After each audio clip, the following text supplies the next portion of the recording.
as long as he continued to fight MMA guys and YouTubers, he's gonna continue to look good and shine.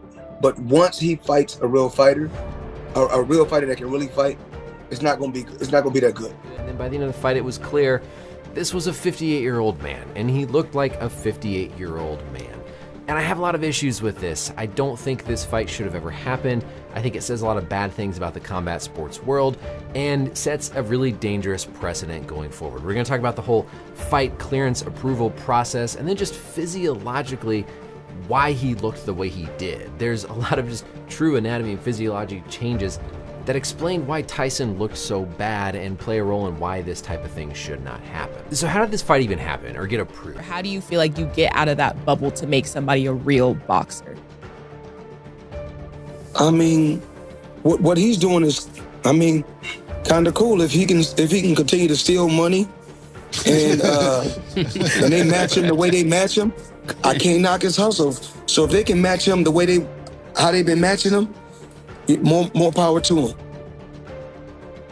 Champ, we appreciate your time. Yeah. No, we gotta give Nick, put the camera on PT. Yo, PT, man, we appreciate you. Thanks, P, for making this happen. P and Rilla, we appreciate the money team all the time, man. As long as he continued to fight MMA guys and YouTubers, he's going to continue to look good and shy. But once he fights a real fighter that can really fight, it's not going to be that good. And then by the end of the fight, it was clear this was a 58-year-old man, and he looked like a 58-year-old man. And I have a lot of issues with this. I don't think this fight should have ever happened. I think it says a lot of bad things about the combat sports world and sets a really dangerous precedent going forward. We're going to talk about the whole fight clearance approval process and then just physiologically why he looked the way he did. There's a lot of just true anatomy and physiology changes that explain why Tyson looked so bad and play a role in why this type of thing should not happen. So how did this fight even happen or get approved? How do you feel like you get out of that bubble to make somebody a real boxer? I mean, what he's doing is,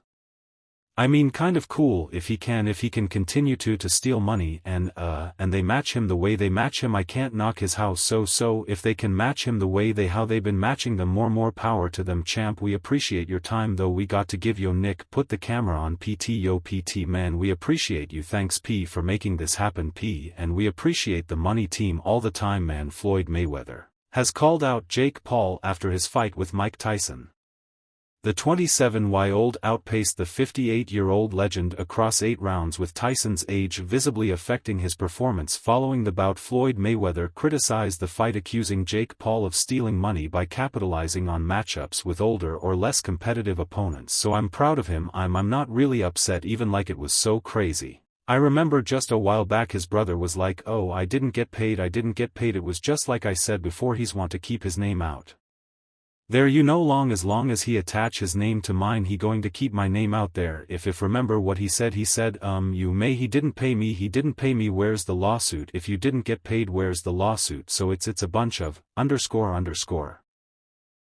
But like I said before, they know what they doing. Both brothers. Jake Paul dominated the bout, earning a unanimous decision. Many fans and analysts felt the spectacle lacked excitement. On Twitter, a user named E criticized the fight, stating, one of the more depressing fights I have seen. I expected nothing much and it delivered less. Jake also didn't look impressive. He could not knock down a 60-year-old with no knees. This sentiment echoed broader discontent about Paul facing significantly older opponents. Despite Tyson's resilience, his age and physical condition were apparent disadvantages, leaving some questioning the competitive integrity of such matches. Jake Paul reflected on his performance following his victory over Mike Tyson, highlighting his dominance in the ring. Jake remarked, I didn't get much punched or hurt. This statement underscored his belief that he successfully controlled the bout. Jake, known for his flair for theatrics and promotion, labeled the event as the biggest fight out of Las Vegas. He also emphasized its wide-reaching platform, boasting about the fight being streamed on Netflix, a significant milestone in boxing's crossover into mainstream digital entertainment. Additionally, Jake flaunted the financial success of the match, claiming it made $1.8 million, which he referred to as the biggest historical fight by just the what. Why was Mike wearing ashless chaps though? Did that moment go viral with his cheeks out? I don't know, it made my stomach hurt. I was seeing it. He had a G-string on is what he had. Almost I thought he was completely but naked, and he looked like a stripper. But yeah, be biggest, live gate 18.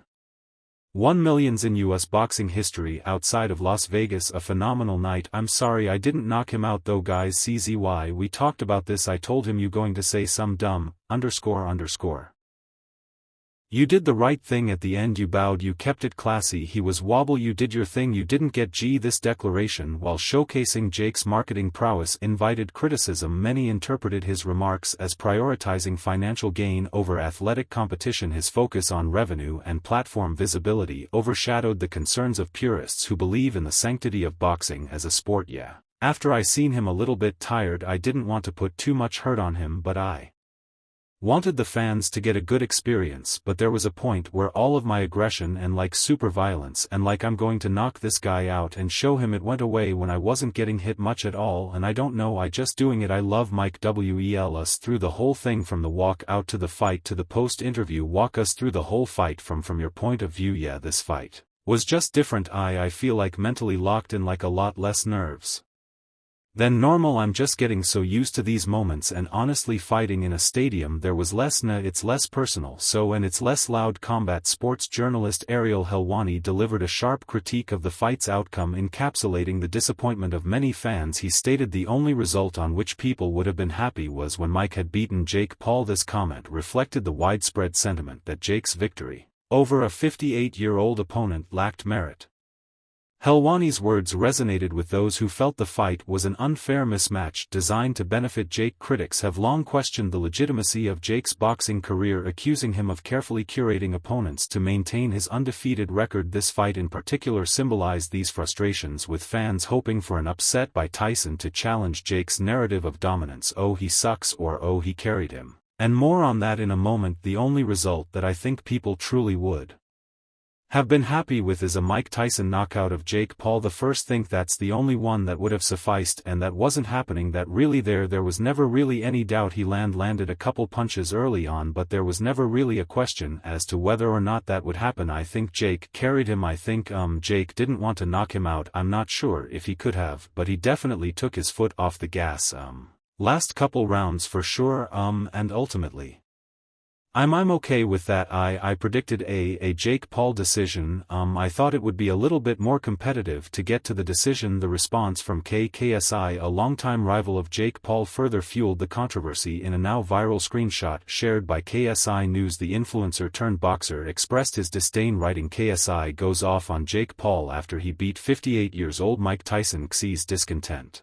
reflected the broader dissatisfaction with Jake's choice of opponent and the fight's perceived lack of authenticity. This reaction added a layer of rivalry to the discourse, as KSI and Jake have been embroiled in ongoing clashes over their respective boxing trajectories. Fans of both fighters debated whether Xi's criticism was justified or simply a continuation of their feud. Boxing icon Oscar de la Hoya weighed in on the fight, offering a different perspective. He described Mike Tyson as the dangerous live dog in this fight, emphasizing Tyson's enduring unpredictability despite his age. De la Hoya's comments underscore the respect that Tyson commands within the boxing community, even when facing criticism for his diminished physical capabilities. By acknowledging Tyson's potential threat, De La Hoya highlighted the complexities of the matchup. His statement stood in contrast to those who dismissed the fight as a one-sided affair, reminding fans of Tyson's legacy and the dangers he can still pose in the ring. Everything turns out great when he fights Tyson. He who knows what happens there, because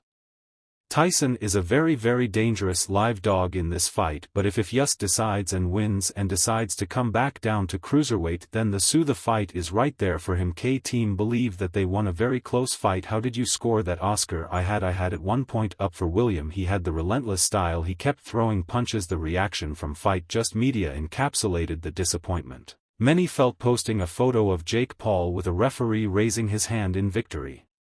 The media outlet wrote, "Jake Paul beats a 58-year-old Mike Tyson by unanimous decision, 7,973, 8,072, 7,973 after 8 rounds of action. Honestly speaking, sad to watch. Let's all just move on and forget this ever happened." This post reflected the broader discontent with the fight, which many saw as a spectacle rather than a legitimate contest. The scorecards further highlighted the dominance of Jake, but for critics the victory came at the expense of authenticity. When asked about the fight between Jake Paul and Mike Tyson. Boxing legend Bernard Hopkins refrained from providing an in-depth analysis. He stated, "I don't prefer to talk on that," and added, "Mike is a good Muslim friend of mine." Hopkins' reluctance to discuss the fight highlighted the sensitivity around Tyson's legacy and the controversy surrounding the matchup. This response drew attention to Tyson's personal connections within the boxing world, and the respect he continues to command. It also reflected a desire among some legends to avoid engaging with fights they view as undermining the sport's integrity. "I'm glad nobody got hurt, and I'm always glad in any fight when nobody gets hurt, but especially Mike's my, we've known each other for 40 years and I love the guy, so I just hope it didn't take away from the sport of boxing and the type of show we had here tonight with like 4 great fights out of the hole."